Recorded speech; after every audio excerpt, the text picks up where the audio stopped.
The US pumped $5.8 trillion with just the push of a button from the Fed. Money that didn't come from taxes or production, and some of which went straight into people's pockets like magic. But what many people don't realize is that free money is the most expensive kind of money America has to pay for with its own future. In the period 2020-2021, the government collected approximately 7.4 trillion USD in taxes, but spent over 13.2 trillion USD. That $5.8 trillion gap wasn't filled by economic growth or labor productivity, but was compensated for by the Fed expanding its balance sheet and creating money on an unprecedented scale. Initially, people mistakenly believed they were becoming quite wealthy. But behind that feeling of short-term prosperity lies an unavoidable consequence: runaway inflation, soaring living costs, and incomes that can't keep pace with the dollar's depreciation. As a result, millions of Americans were financially weakened, while the benefits of the new cash flow primarily went to asset owners. In today's video, we'll delve into how the new money reset is draining the wallets of millions of people, even in an economy that was just injected with trillions of dollars with a single click by the Fed. The year 2025 is described by bright economic indicators. The labor market maintains a low unemployment rate, GDP continues to grow, and many reports show the US economy is gradually stabilizing after a period of volatility. However, behind those numbers lies a completely different reality. Many families feel they are getting poorer faster than at any point in the past decade, while the middle class, the group that was the cornerstone of American economic life, is gradually disappearing from that picture of prosperity. That paradox cannot be explained solely by indicators, because an economy cannot be considered strong if the real lives of the people are increasingly declining. The deep-rooted origin began with the currency shock of March 2020.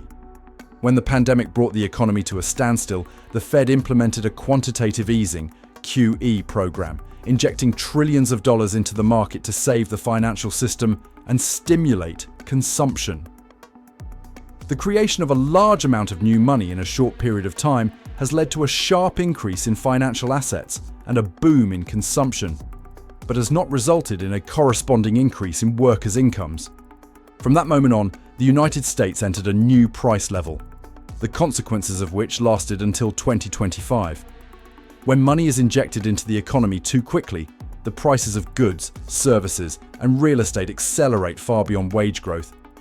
Many items saw significant price increases during the 2020-2024 period, while the real incomes of most workers did not keep pace. People in many cities report that they no longer know where their money is going. All mandatory expenses, from rent, utilities, and insurance to essential goods, have increased sharply, consuming almost their entire income before they can save. Although nominal income is still increasing, the real income remaining after deducting expenses has returned to almost pre-pandemic levels. For many, 5 years of growth have become a meaningless cycle, earning more but not enough to offset the rising cost of living. Financial pressure is becoming even more intense in large cities. These cities face much higher costs for maintaining old infrastructure, security, housing, and disaster prevention, far exceeding the rate of income growth. To compensate for the deficit, many places are forced to raise taxes or cut public services. This creates a double effect. Prices increase, but the quality of service decreases, forcing people to pay more for less. The middle class, the group that keeps cities alive, is being eroded by taxes, fees, and the cost of living, leading to a wave of people leaving large cities, further straining local budgets. The decline in purchasing power doesn't only affect young people. Those entering retirement, many of whom lived during America's prosperous era, are facing an uncertain situation. Their lifetime savings are depreciating annually, while living expenses continue to rise. They are not poor by statistical standards, but they feel poor in reality because their standard of living is significantly lower than it was just a few years ago. The phenomenon of running out of money amidst growth is therefore not a temporary anomaly, but the inevitable result of two opposing forces: reported economic growth and financial decline in real life. Nominal income is up, but purchasing power is down. GDP is bright, but bank accounts are dark. National economic indicators cannot reflect the most important thing. Millions of Americans feel they are being left behind, paying the price for the previous wave of money printing while not benefiting from the new recovery phase. When the US shut down its economy in 2020, the government's only option was to spend on an unprecedented scale. However, that level of spending far exceeded budget revenues, forcing the country to rely on debt and newly created money. Approximately $5.8 trillion was injected into the system in the first 2 years of the pandemic, much of which did not come from real economic value but was based on policy decisions. This is the starting point of an entirely new cycle, a cycle for which America is still paying the price in 2025. Approximately $4.6 trillion was allocated through 6 relief acts. The remainder was created through the Fed expanding its balance sheet, purchasing large quantities of government bonds and financial assets to prevent the banking system from collapsing. This amount of money became the artificial blood that nourished the economy during the crisis, replacing the flow of trade paralyzed by lockdowns and unemployment. That capital doesn't move in a simple, one-dimensional way. It flowed into consumption, creating a short-term demand boom, into unemployment benefits, helping millions of families maintain a minimum standard of living, and into PPP, to protect businesses from bankruptcy. More importantly, a significant portion flowed into financial markets as the Fed became the largest buyer of bonds, driving up the prices of financial assets sharply. This situation created a sense of rapid prosperity. The stock market recovered and surpassed historical highs. Real estate prices rose across the board, and large businesses reopened much earlier than workers directly affected. It was this massive liquidity and the excessively rapid rate of money printing that formed a new price floor. Not only housing prices, but also the prices of services, food, and energy have been pushed higher, creating structural changes in people's cost of living. Many major cities are facing rising operating costs, from road repairs and security maintenance to managing aging infrastructure. These expenditures are forcing local governments to raise taxes and fees, while people are still facing prolonged inflation. House prices are the most striking example. After 2020, house prices in many areas increased for 4 consecutive years and continue to rise in 2024.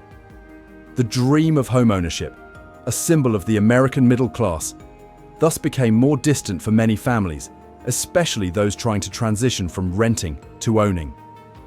As house prices rise, property taxes, insurance costs, and rents also increase, causing the cost of living for non-homeowners to rise faster than the growth rate of real income. Nationally, $5.8 trillion is not just a temporary bailout. It has long-term consequences. Public debt swells, the city budget falls into deficit, and residents face higher taxes and a higher cost of living. Cities like Houston, with its heavy disaster costs, or Philadelphia, with its cycle of poverty, taxes, migration, are examples showing that the initial stimulus funds were insufficient to address the root problems. In fact, in many places, it makes things even more complicated. Finally, the $5.8 trillion not only changed price levels, it also changed the way the economy operates. America transitioned from a system balanced between labor and assets to one where assets appreciated at the rate of cash flow, while workers' incomes grew much more slowly. That disparity makes 2025 a year when economic reports remain bright, but the financial lives of many American families are darker than ever. In the post-pandemic period, the US financial market experienced unprecedented strong growth. Stock prices, real estate, and other investment assets are rising at a rate far exceeding any efforts to improve workers' incomes. The phase difference between the two curves, rapidly increasing assets and nearly stagnant real income, has given rise to a new form of inequality, not based on occupation or income, but on asset ownership. From 2020 to 2025, the S&P 500 index more than doubled, reflecting corporate recovery and the strength of the cash injected into the system. But household income, after adjusting for inflation, remained almost unchanged. This creates two completely different realities. One group sees the value of their investment accounts increase each year, while the other group only sees the cost of living rise but purchasing power decrease. In cities with high real estate prices like San Francisco, Boston, or New York, the situation is even more pronounced.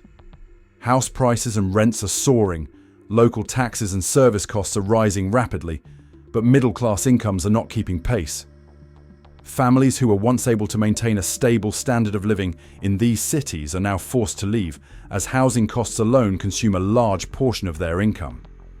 This shift weakens local budgets, which rely on taxes from the middle class, leaving the city facing a new vicious cycle: high operating costs but reduced revenue, deteriorating public services, and costs being pushed onto the remaining residents.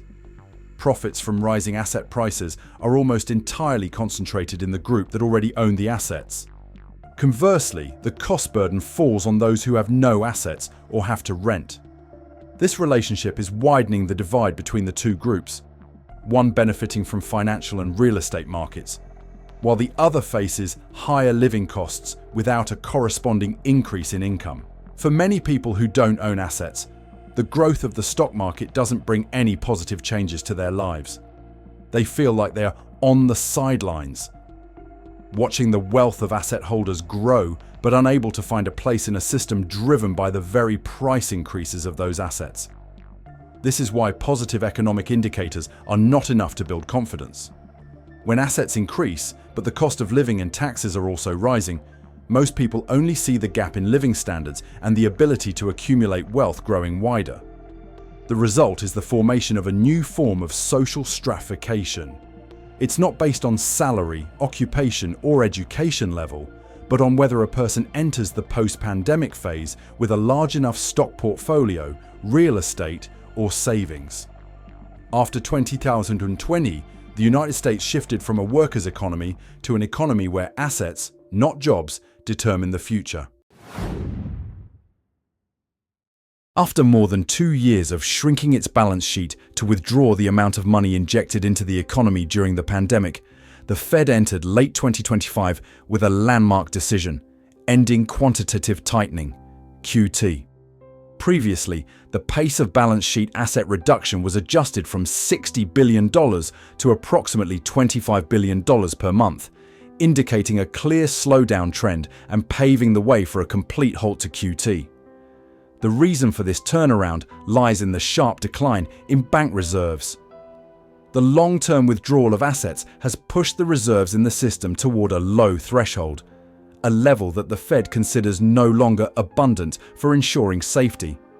Low reserves lead to the risk of difficulty meeting withdrawal requests and also make the bank more cautious about lending. This directly impacts small businesses, households, and the credit market in general, especially as many industries are undergoing layoffs and adjustments after the AI wave. The suspension of government bond sales, a significant part of QT, is likely to push bond yields lower. When yields fall, mortgage rates often follow suit, creating conditions for the housing market to recover after a long period of being stifled by excessively high borrowing costs. In the context of house prices having risen sharply since 2020, lower interest rates are a key factor in improving housing affordability for first-time buyers.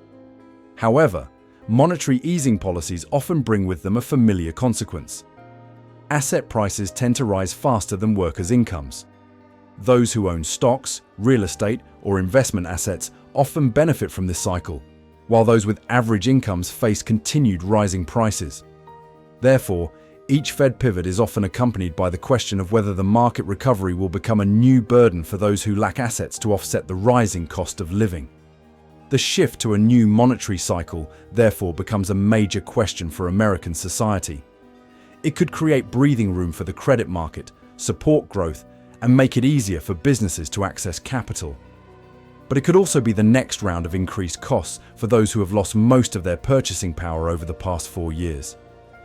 At the level of daily life, what many people worry about is not just whether the Fed loosens or tightens, but that each policy cycle has a stronger impact on their real cost of living compared to their income growth.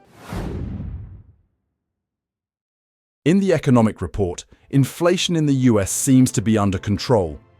From a peak of around 8% in 2022, the rate of price increase fell to around 4.1% in 2023 and is expected to continue to around 2.9% in 2024.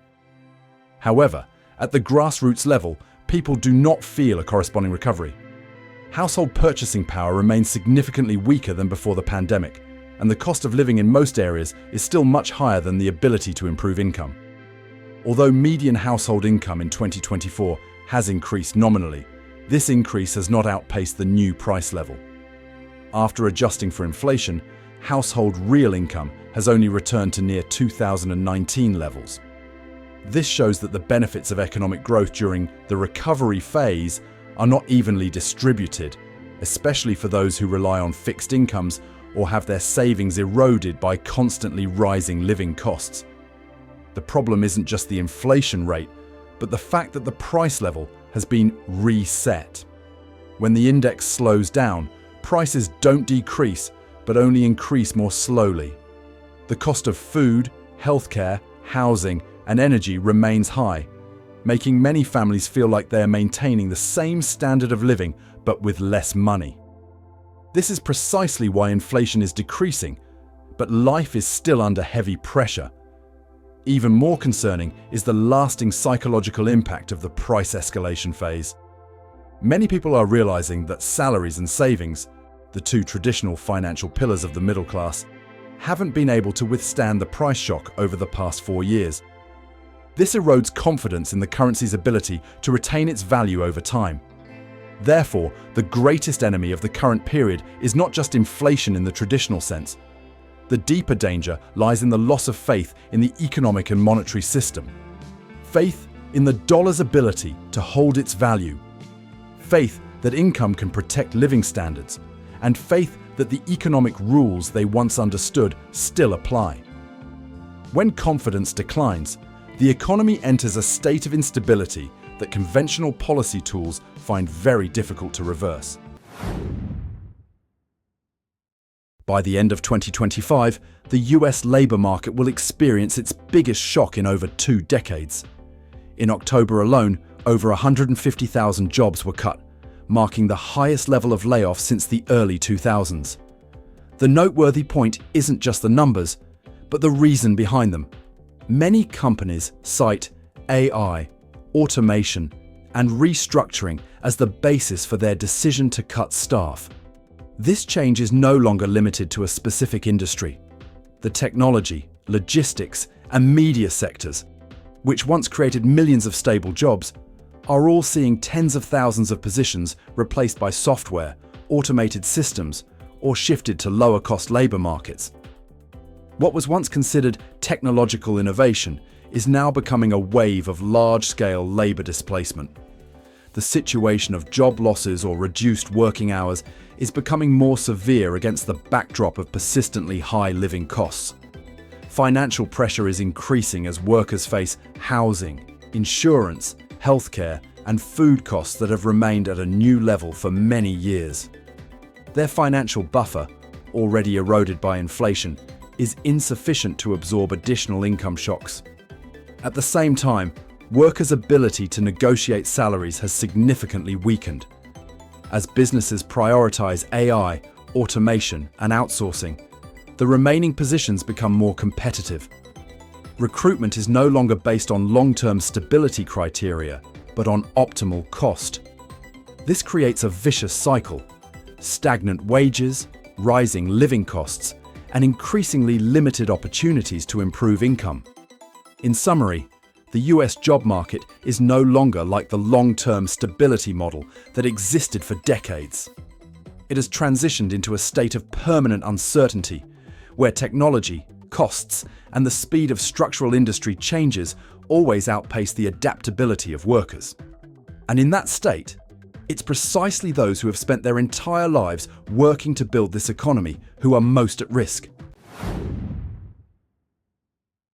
After years of living in an environment of rising costs, declining real incomes, and an unstable job market, a clear trend has emerged.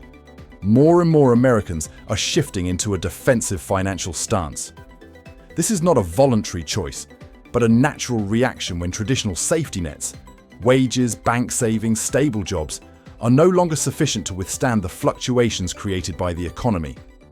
One of the most noticeable changes is the shift towards safe haven assets. The US Mint's physical gold sales remained high during 2022-2023, reflecting strong demand for safe haven assets. People are turning to gold, silver, or cash reserves more as a shield against the dollar's devaluation and income uncertainties. When confidence in the market weakens, relying on tangible assets becomes a reasonable choice for many households. The strained financial situation in many cities further fuels this defensive mindset. When local budgets are depleted, public services decline, rents continue to rise, and infrastructure ages, people no longer believe the government can protect their standard of living. This makes many families feel they have to fend for themselves, accumulate their own savings, and build their own safety nets. In daily life, the defensive tendency is evident in consumer decisions. Many households are cutting back on eating out, limiting travel, and reducing non-essential spending to focus on building financial reserves. Spending in the economy therefore becomes more cautious as people prioritize safety over convenience. Damaged financial confidence led to significant behavioral changes. Fewer people dared to take out new loans. Fewer wanted to invest in high-risk channels, and few believed that fixed incomes were safe enough in a context of increasingly unpredictable costs.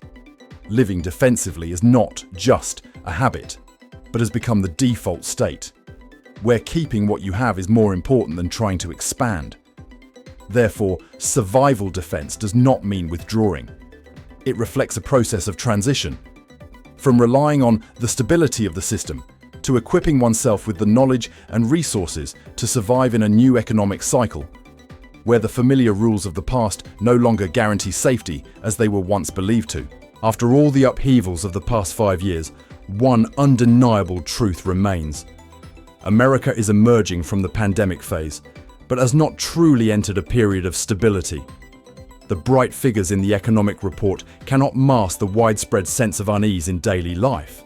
When costs are rising faster than income, when jobs are no longer secure, and when financial values once considered sustainable are now more fragile than ever. The multi-trillion-dollar monetary reconstruction reshaped the entire system. Asset prices soared, consumer price levels were reset, and the divide between asset owners and those who only held bills became increasingly clear. In that context, many Americans are forced to adopt a defensive stance, not because they are pessimistic, but because they understand that the old financial rules no longer guarantee the future. If major policy cycles always benefit asset owners first, what will the future hold for those who only live on labor income? In an economy where everything changes rapidly, from prices and technology to the labor market, what is truly a safe asset for the average person? If the things in this video reflect some of what you're seeing around you, leave a comment. If you find this content helpful and want more people to better understand the changes happening in the US economy, please like, share the video with your friends, and subscribe to the channel so you don't miss future analyses.